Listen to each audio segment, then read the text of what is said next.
नमस्कार, ये आकाशवाणी शिमला है। अब आप जवाहर कॉल से कोविड-19 पर विशेष समाचार सुनिए। आज छठा अंतर्राष्ट्रीय योग दिवस मनाया जा रहा है।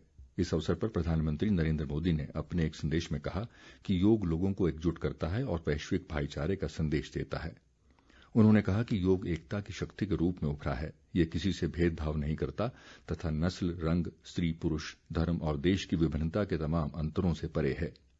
नरेंद्र मोदी ने कहा कि अगर दुनिया को कोरोना महामारी से मुक्त होना है तो योग को अपनाना होगा। उन्होंने कहा कि योग धरती को स्वस्थ और सुरक्षित स्थल बनाने की दिशा में सशक्त प्रयास है।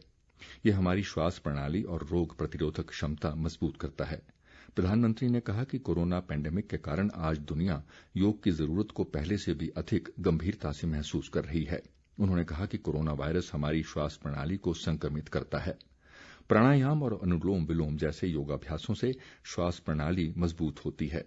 प्रधानमंत्री ने लोगों से योग को एक दैनिक गतिविधि के रूप में अपनाने की अपील की है। इधर हिमाचल प्रदेश में भी अंतर्राष्ट्रीय योग दिवस की धूम रही और लोगों ने घरों में योगासन और प्राणायाम किए। राज्यपाल बंडारू दत्तात्रेय ने राजभवन में योग क्रियाएं की। उन्होंने कोरोना संक्रमण को फैलने से रोकने के लिए योग को जरूरी बताया। मुख्यमंत्री जयराम ठाकुर ने अपने सरकारी आवास ओक ओवर में अपने परिजनों के साथ योगाभ्यास किया।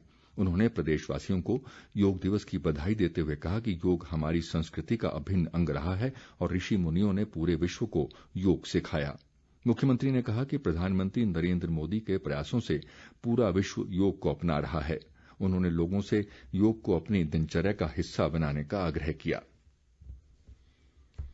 देश में कोरोना संक्रमण से मुक्त हुए लोगों की संख्या लगातार बढ़ रही है और अब ये 55.49% हो गई है।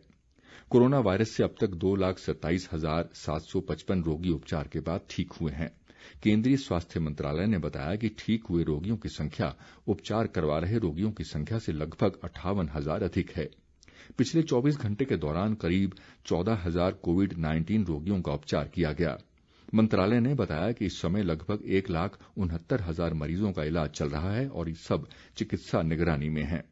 देश में कोरोना वायरस की जांच के काम में भी तेजी लाई गई है। पिछले 24 घंटे में 1,90,000 से अधिक नमूनों की जांच की गई।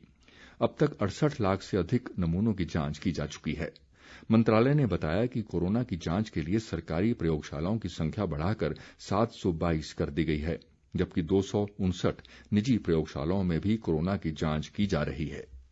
प्रदेश में कोरोना वायरस के मामलों में लगातार वृद्धि जारी है। प्रदेश में कल रात से अभी तक कोरोना के 8 नए पॉजिटिव मामले सामने आए हैं। इनमें ऊना में 3, सोलन में 2 और शिमला, बिलासपुर तथा चंबा में एक नया मामला सामने आया है। इनमें से अधिकांश लोग राज्य के बाहर से आए हैं जो क्वारंटीन केंद्रों में रह रहे थे। इसके साथ ही प्रदेश में कोरोना संक्रमित मरीजों की संख्या बढ़कर 658 हो गई है। राज्य में इस समय कोरोना के 233 सक्रिय मामले हैं जिनका विभिन्न अस्पतालों में इलाज चल रहा है। इसके अलावा 406 लोग उपचार के बाद ठीक हो गए हैं। कांगड़ा जिले में अब तक सर्वाधिक 170 कोरोना संक्रमण के मामले आए हैं, जबकि हमीरपुर में 166 मामलों की पुष्टि हुई है। हमीरपुर जिले में 56 और कांगड़ा में 55 कोरोना के सक्रिय मामले हैं। आरोग्य सेतु ऐप की तरह ही आयुष मंत्रालय का आयुष संजीवनी ऐप भी कोरोना से लड़ने व आयुष के प्रचार प्रसार में लोगों की सहायता कर रहा है। ऐप को पिछले महीने ही केंद्र सरकार द्वारा जारी किया गया है। ऐप के माध्यम से 50 लाख लोगों को जोड़ने का लक्ष्य रखा गया है। हिमाचल में भी बड़ी संख्या में लोग इस ऐप के साथ जुड़े हैं। ऐप की मदद से कोरोना व आयुष के बारे में जानकारियां मिल रही हैं। आकाशवाणी का समाचार सेवा प्रभाग आज फोन इन कार्यक्रम में कोविड-19 पर विशेष परिचर्चा प्रसारित करेगा। भारतीय आयुर्विज्ञान अनुसंधान परिषद में महामारी विज्ञान और संक्रमण रोग प्रभाग के प्रमुख वैज्ञानिक डॉक्टर रमन आर गंगाखेड़कर चर्चा में भाग लेंगे। श्रोता स्टूडियो में सीधे फोन कर विशेषज्ञ से सवाल पूछ सकते हैं। नंबर है 011-2331-4444।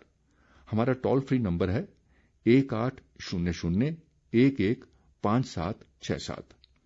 कृपया नंबर एक बार फिर सुन लीजिए 011-2331-4444 और 1800-115767। ये कार्यक्रम रात 9:30 से FM गोल्ड और अतिरिक्त मीटरों पर सुना जा सकता है। इसी के साथ ये समाचार बुलेटिन समाप्त हुआ। हमारा अगला समाचार बुलेटिन आप सुन सकते हैं सायं 6 बजे। नमस्कार।